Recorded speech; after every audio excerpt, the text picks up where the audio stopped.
গণতন্ত্র পুনরুদ্ধারে বিএনপির অব্যাহত কার্যক্রম সাধারণ মানুষের মাঝে তুলে ধরতে বিয়ানীবাজারে কর্মরত সব সাংবাদিকের একান্ত সহযোগিতা কামনা করেছেন সিলেট ৬ আসনে দলের মনোনীত প্রার্থী ও জেলা বিএনপির সাধারণ সম্পাদক অ্যাডভোকেট এমরান আহমদ চৌধুরী।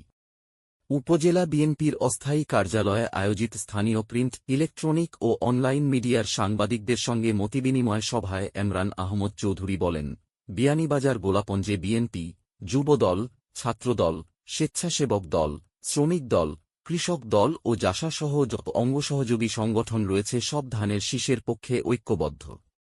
দু-একজনের মনে এখনও অভিমান থাকতে পারে, তবে সময়ের সঙ্গে তা দূর হয়ে যাবে এবং তারাও ধানের শীষকে বিজয়ী করতে কাজ করবেন।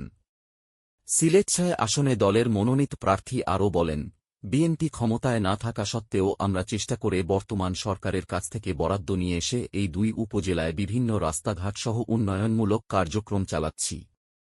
সুতরাং ভালো কাজ করলে আপনারাও সহযোগিতা করবেন, মানুষও মূল্যায়ন করবে। ধর্ম নিয়ে বাড়াবাড়ি না করতে আহ্বান জানিয়ে অ্যাডভোকেট এমরান আহমদ চৌধুরী বলেন, সব ধর্মকে সম্মান করে বিএনপি।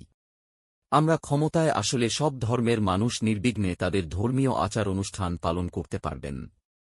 তবে একটি দল ধর্ম নিয়ে বাড়াবাড়ি করছে, ধর্মের দোহাই নিয়ে মানুষকে ভুল বুঝিয়ে ভোট কবজা করার চেষ্টা করছে তারা।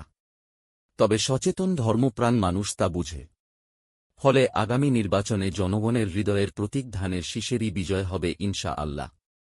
অরুণ বৈদ্য, মিন টিভি, বিয়ানীবাজার, সিলেট।